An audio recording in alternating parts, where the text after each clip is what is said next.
Jadi kalau Hotman kumpulinnya cincin-cincin bekas di situ ya, cincin-cincin bekas buat dia pakai sendiri, ya namanya orang yang egois ya biasalah ya. Kalau Alvin Lim ngumpulinnya rumah, beliin buat istri, ngumpulin mobil, beli buat anak ya. Karena saya sudah tidak merasa butuh cincin atau butuh apapun sebagai simbol status. Saya sudah tahu saya kaya. Ya, saya anak 9 naga, jadi ini hanyalah salah satu dari saya punya kurang lebih 30 lebih properti teman-teman ya. Ini hanya salah satunya. Saya masih punya penthouse, saya punya ruko dan sebagainya ya. Jadi saya nggak perlu tuh ngumpulin cincin, apalagi cincin-cincin batu-batu kagak jelas ya. Ya dia bilang batu harganya berapa juga kita nggak tahu, tapi berapapun harga cincinnya sama rumah saya pasti mahalan rumah saya ya. Ini kurang lebih nanti 30 miliar lebih nih kalau udah selesai renovasi segala ini ya teman-teman ya.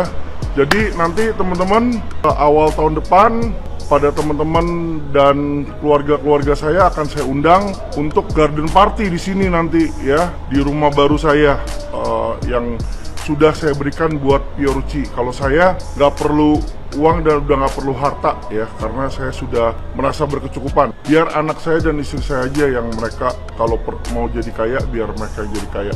Oke teman-teman, terima kasih. Salam cerdas keuangan.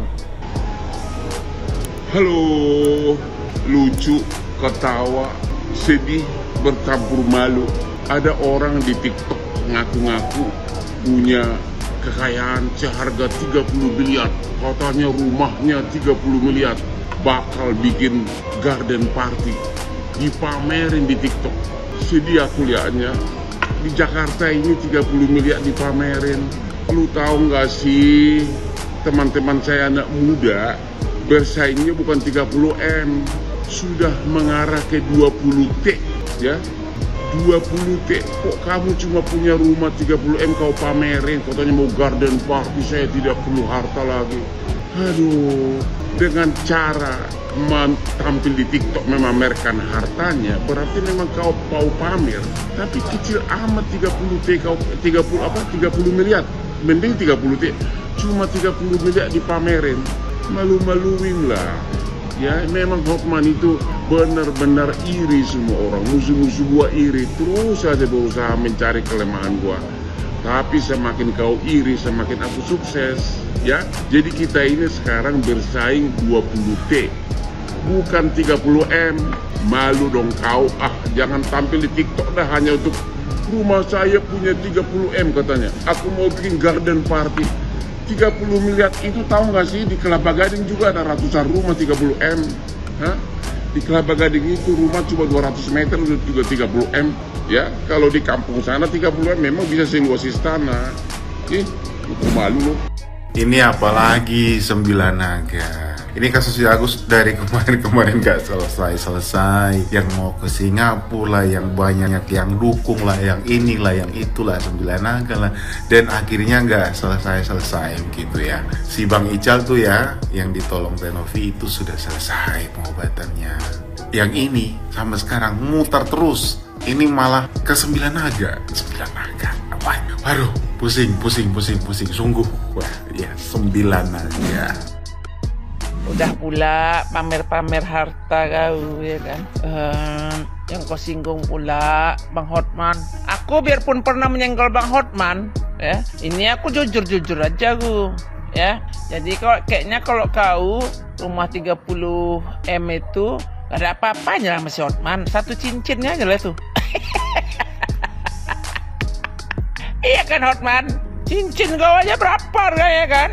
M-an 12M, ada yang sekian M, ada yang 20. Pokoknya harganya mahal lah cincin kau tuh kan. Jadi harga cincin kau aja lah tuh rumahnya ya.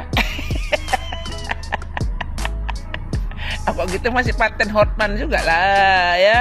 Biarpun gitu-gitu dia ngeri dia ya kan. Belum lagi istrinya ya kan, berliannya masih banyak lagi. Ngomong-ngomong kalian nih, kenapa kalian pamer-pamer harta? Kalau banyak harta kalian sumbangkan untuk masyarakat miskin. Ya, jangan ngomong harta kalian tinggi-tinggi kali, tapi kalian cuma pamer aja. Rasa kalian orang Indonesia, kalian tengok sedang prihatin. Ya, apalagi banyak bencana nih. Ayo, turunkan uang kalian itu. Setidaknya 1 M satu orang kalian.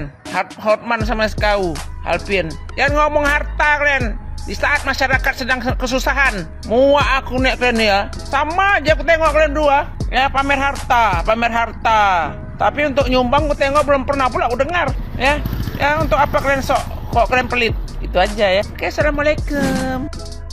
Orang-orang bilang katanya dia itu anaknya 9 naga. Kok gue kayak nggak yakin ya? Soalnya gini, gue ngeliat 9 naga itu kan orang paling kaya di Indonesia kan. Perekonomian tuh kalau nggak ada dia, wah hancur deh. Orang berkelas kayak begitu bisa-bisanya ngurusin masalah Agus. Biasa ngurusin proyek triliunan gitu ya. Terus tiba-tiba dia ngurusin duit 1,3 M. Kalau lu orang pintar harusnya lu ngerti kenapa Mbak Novi tuh mati-matian ngejaga amanah para donatur. Andai kata Mbak Novi tutup mata gitu ya ngelihat si Agus pakai duit donasi yang enggak. Terus ketahuan sama para donatur, kira-kira masih ada nggak donatur yang mau bantu orang-orang di yayasannya Mbak Novi? Kalau emang dia bener kaya, harusnya dia nggak mempermasalahkan tuh duit 1,3 M. Lo aja yang keluarin. Mobil dia aja 3 M, harusnya dia bisa dong belah 2 aja tuh mobil, bagi setengah buat si Agus. Ini kayak biasa ya, gue pakai tiap malam fresh glowy skin dari Mako. Karena muka gue lagi jerawatan parah, makanya kenapa gue pakein ini tiap malam. Terus dia sama-samain sama donor ginjal. Sekarang gue tanya, kalau misalkan donor ginjalnya itu nggak dipakai tapi dijual, kira-kira dipidana nggak lo? Terus lo kasihan nggak sih sama pengacara FA? Kayak kerjanya ngaku-ngaku doang lo. Kurang dapat pengakuan kali ya dari keluarga. Tapi udahlah, gue bilang mah bagus tindakan si Densu. Mendingan udah laporin aja ke pemerintah gitu ya, biar pemerintah yang ngurus. Karena capek juga lo ngurusin Agus setengah abad nggak kelar-kelar. Kalau misalkan urusannya ke pemerintah kan ya udah, mereka juga udah nggak bisa ngerocos kan, karena udah pemerintah yang ngomong. Lo bisa apa lo? Terus dia ngomong juga kan, kalau misalkan Novi berani nyiram matanya pakai air keras, gue kasih 3 M tuh, mobil gue hampir 3 M. Lo mah tahu si Novi nggak bakal ngelakuin itu, makanya lo tawarin mobil lo 3 M. Coba syaratnya ganti, kalau misalkan Agus bisa lihat uang 50 ribuan, saya kasih tuh mobil saya 3 M. Berani nggak lo? Nggak berani pasti lo. Lagian sejak kapan si Densu sama Novi bilang yang penting duitnya bukan pengobatannya? Orang jelas-jelas dia bilang masih mau diobatin kok, cuma bedanya lewat yayasan begitu doang. Agusnya aja yang kepengen-pengen no megang duit 1,5 M. OKB sih lo jadi kepengen megang gitu ya. Perasaan gue nggak punya juga, tapi nggak nora-nora banget kayak lu, Gus. Oke, kantor pajak, silahkan didatangi bapak ini, silahkan ditanya sumber kekayaannya dari mana. Oh, terlebih pertama kali ditanya dulu itu propertinya emang bener milik dia atau tidak. Karena kalau bener harus diperiksa loh pajak-pajaknya taat atau tidak dan segala macamnya. Itu sumber kekayaannya dapat dari mana, pendapatannya per bulan per tahunnya berapa, aset yang dimiliki apa saja. Ini nih yang kayak gini nih yang akhirnya diikutin sama banyak orang. Kebanyakan flexing. Kalau flexingnya itu memang harta milik pribadi nggak masalah dan taat pajak. Takutnya tar ujung-ujungnya video permintaan maaf lagi, klarifikasi lagi. Kenapa ya sih sekarang orang-orang tuh hobi banget flexing? Ada peningkatan kepercayaan diri kah setelah flexing? Ada pengakuan-pengakuan luar biasa kah dari netizen Indonesia yang pintar ini ketika Anda flexing? Atau mau menunjukkan seberapa hebatnya Anda? Pak, kan Bapak kemarin bahas kasusnya Agus ya? Terus kenapa bawa-bawa harta pribadi? Semua netizen Indonesia ini nggak ada yang bodoh, Pak. Semua udah pinter-pinter. Kan ntar dikulik-kulik sama netizen sumber pendapatannya tuh dari mana aja, Pak. Oke, kalau memang Bapak itu punya firma hukum dan lawyer. Tapi sekali lagi, Pak, cukup selesain aja kasusnya. Gak usah melebar kemana-mana, Pak. Lagian kalau orang kaya beneran gak butuh pengakuan, Pak. Apalagi anak 9 naga.